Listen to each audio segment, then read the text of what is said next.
자, 안녕하십니까, 홈파베르입니다. 제가 지금 나와 있는 이곳은요, 검단에 위치해 있는 32평형 신축 아파트입니다. 여기를 보시면 아시겠지만 요즘 신축 아파트 레이아웃이 굉장히 잘 뽑혀 있어요. 근데 신축 아파트임에도 불구하고 오래된 느낌의 몰딩이라든지 걸레바지 같은 게 기존의 인테리어에 포함이 되어 있었는데요, 고객님이 원하셨던 거는 굉장히 심플하고 아늑한 느낌의 집을 원하셨어요. 그래서 저희가 몇 가지 수정을 해가면서 최대한 그런 느낌을 내도록 노력을 했는데, 어떻게 변했는지 같이 한번 보시겠습니다.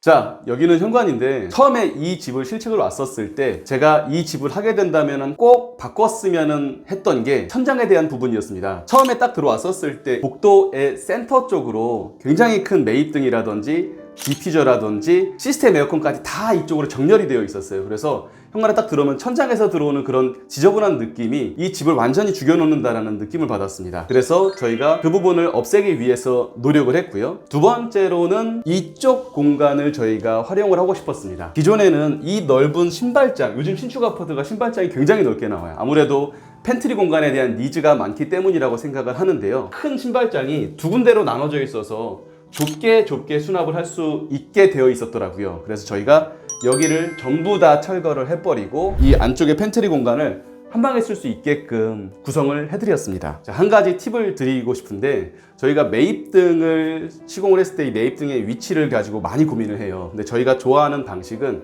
매입등을 정중앙의 센터에다가 위치를 시켜서 바닥을 쏘게끔 하는 것보다는 벽 쪽에서 20cm를 띄워서 매입등을 시공을 해서 이 매입등의 조명이 이 벽을 쳐서 고급스러움을 표현하게끔 이렇게 만드는 것을 저희가 선호합니다. 그래서 저희가 시공을 복도 쪽에서는 이렇게 시공을 했습니다. 자, 이 집의 하이라이트죠. 주방에 대해서 제가 설명을 드리겠습니다. 비포 사진을 보시면은 냉장고와 맞지 않는 예전 방식의 그런 크게 뚫려져 있는 그런 냉장고 장 공간이 있었고, 그 다음에 여기 김치냉장고 공간도 크게 뚫려 있었어요. 그리고 이쪽에는 재료가 단순화되지 못해가지고 막 조잡한 느낌으로 좀 되어 있었고, 작은 디귿자 주방이 있었어요. 이렇게 디귿자 주방이 굉장히 작게 되어 있었는데, 디귿자 주방이 좀 사이즈가 커서 예쁘면은 좋은데, 여기서는 동선 쪽으로 봤을 때나 디자인 쪽으로 봤었을 때나 주방을 굉장히 바꾸고 싶었습니다. 또한 레이아웃이 굉장히 잘 나왔음에도 불구하고 우리가 이 비좁게 주방을 써야 되는가에 대한 의구심이 있었습니다. 저희는 T자형이라고 얘기를 하는데 T자형으로 바꿨습니다. 그래서 기존에 창문이 있던 곳은 막고 상하부장으로 분리를 시킨 다음에 미드웨이 공간이라고 하는 이 중간에는 가전소물들, 커피 머신, 에어프라이어, 토스트기 같은 가전소물들이 요즘에 굉장히 많잖아요. 그런 것들만 이렇게 배치를 해줄 수 있는 공간이 있다면 훨씬 더 사용하기가 좋을 거라고 판단을 했습니다. 또한 여기는 32평형대에서는 들어가기 어려운 3m짜리 대형 아일랜드를 시공을 해드렸습니다. 널찍한 개수대 공간과 널찍한 조리대 공간, 그 다음에 가열대 공간까지 없는 게 없는 대형 아일랜드 주방 시공이 가능해졌습니다. 그러면은 기존의 식탁은 어디 쪽으로 갔느냐? 자, 이쪽으로 보시면은 여기는 저 TV 쪽에 있는 벽서부터 이쪽 벽까지 거리가 6m 가까이 나와요.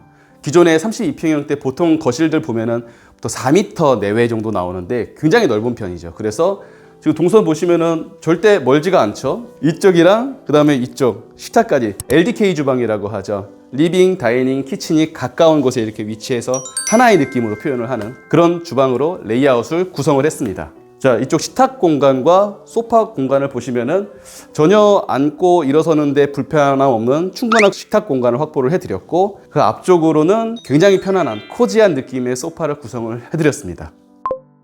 자, 제가 좀 전에 말씀드렸던 천정에 대한 정리를 어떻게 했는지에 대해서 조금 보여드리겠습니다. 기존에는 시스템 에어컨이 바로 제 윗자리에 있었어요. 그래서 이 공간이 저 현관 쪽에서 보게 되면 정면에서 딱 보이는 공간이라서 얘를 지금 이쪽으로 이동을 시켰습니다. 그러면은 얘가 사이드로 빠지면서 좀 중심에 있다는 느낌보다는 변두리에서 안정적으로 위치를 잡아가는 느낌이 있겠더라고요. 그래서 이쪽으로 시공을 해드렸고, 나머지 매입등은 저희가 자주 쓰는 1.5인치 매입등을 시공을 해드렸습니다. 여기도 마찬가지로 벽에서부터 20cm를 띄어서 조명이 벽을 치게끔 저희가 공사를 해드렸고, 기존에는 여기가 우물 천정이 되어 있었어요. 굉장히 두꺼운 몰딩과 함께 우물 천정이 되어 있었는데 이 부분도 굳이 여기서는 필요해 보이지 않더라고요. 그래서 저희가 천정을 메꿈 작업을 해드렸고, 그 다음에 라인 조명으로 주방서부터 거실 끝까지 시공을 해서 조도로 확보를 했습니다.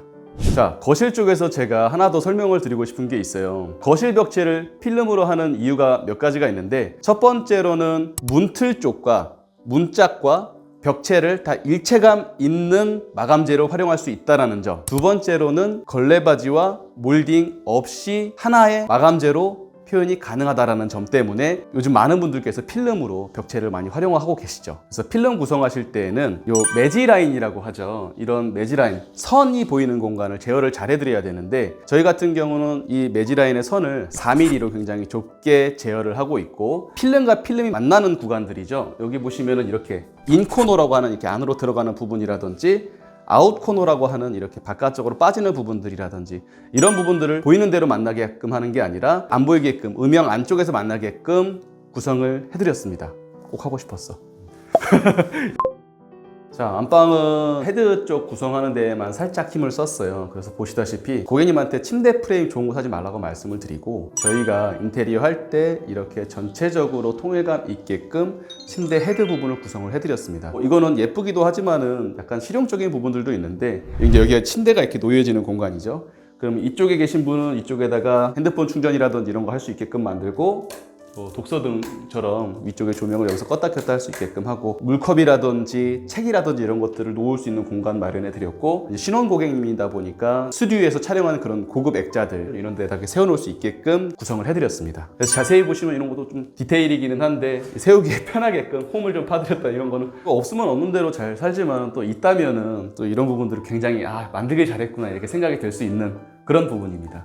자, 안방욕실 설명드리겠습니다. 저희가 안방욕실을 고민을 많이 했는데, 이 변기 쪽과 휴지거리, 비대 일체형 변기의 스위치까지 이 세 개를 어떻게 해야지 자연스럽게 보일 수 있을까에 대해서 매번 고민을 하는데, 여기서 풀었던 방식에 대해서 설명을 드릴게요. 우선은 이 벽 자체를 두껍게 빼서 이쪽으로 이제 수납장을 들어가는 거는 전 현장에서도 보셨을 텐데, 그렇게 함과 동시에 이 아래쪽에다가 이렇게 함을 만들었습니다. 그래서 얘는 플랩식으로 이렇게 위로 열어서 안으로 이렇게 들어가게끔 해서, 여기 이제 휴지거리가 있고, 여기 이 비대일체형 스위치도 같이 넣어놔서 이쪽에서 보셨을 때 굉장히 깔끔하게 정리가 되어 있는 느낌을 보실 수가 있죠. 이렇게 푸는 것도 정말 괜찮은 것 같으니 참고하셔가지고 활용하시면 좋을 것 같습니다. 그리고 대형 타일 욕조가 있어요. 그게 아기가 이제 태어난 지 얼마 안 된 아기인데, 수영장 같은 곳에서 놀기를 원하는 그런 이미지가 고객님이 있으셔서 대형 타일 욕조를 저희가 설치를 해드렸고, 이렇다 보니까 세면대를 여기 안에 놓기에는 너무 비좁고 기물들 간에 자리 싸움이 있겠더라고요. 그래서 세면대는 과감하게 이 안방 드레스룸 쪽으로 뺐습니다. 세면대는 저희가 보시는 것처럼 멋스럽게 표현을 해드렸고, 근데 세면대만 그냥 멀뚱히 딱 여기 나오면은 전체적으로 봤을 때 쟤는 뭐지? 제 자리가 여기 맞나? 이런 고민을 하게 돼요. 그래서 이 세면대가 이 전체적인 공간에서 자연스럽게 묻어날 수 있게끔 이 박스를 짜드렸습니다. 보시면 천장까지 전체적으로 박스가 있는데, 그래서 이 박스를 짜면서 전체적인 공간이 좀 자연스럽게 보이기 시작했고, 간접 조명이라든지 이런 포인트 조명, 그리고 이제 여기는 좀 다음 주엔가 이제 커튼이 들어갈 건데, 커튼을 가려주는 역할까지 박스가 이제 해주면서 고객님의 타일 욕조에 대한 니즈를 저희 홈파베르 방식으로 굉장히 멋스럽게 표현했다는 것을 조금 자랑스럽게 생각을 하고 있습니다. 호텔 같은 데 보면 꼭 드라이기 위치가 적절한 곳에 있잖아요. 여기도 보시면은 이렇게 콘센트도 그냥 어설프게 딱 달아놓는 게 아니라 고급 빌트인 콘센트를 활용을 해서 넣어놓는 거고, 바닥은 이렇게 아래쪽 보시면 이렇게 띄웠어요. 뭐 콘센트라든지 스위치 이런 것들도 설명 안 해도 되겠죠? 여러분들 요 32평형 저희가 공사한 검단 프로젝트 어떻게 보셨나요? 저희는 한 달 반가량 이 프로젝트를 고객님한테 성공적으로 만족시켜 드리기 위해서 많은 노력을 기울였는데요. 저희가 노력한 부분이 조금이나마 여러분들에게 전달이 잘 되었으면 좋겠습니다. 궁금하신 부분이 있다면 댓글로라든지 이메일로 궁금한 점을 보내주시면 저희가 성실하게 답변을 드리도록 하겠습니다. 다음번 현장에서 저희가 또 알찬 내용으로 여러분들을 찾아가도록 하겠습니다. 지금까지 홈파베르였습니다. 감사합니다.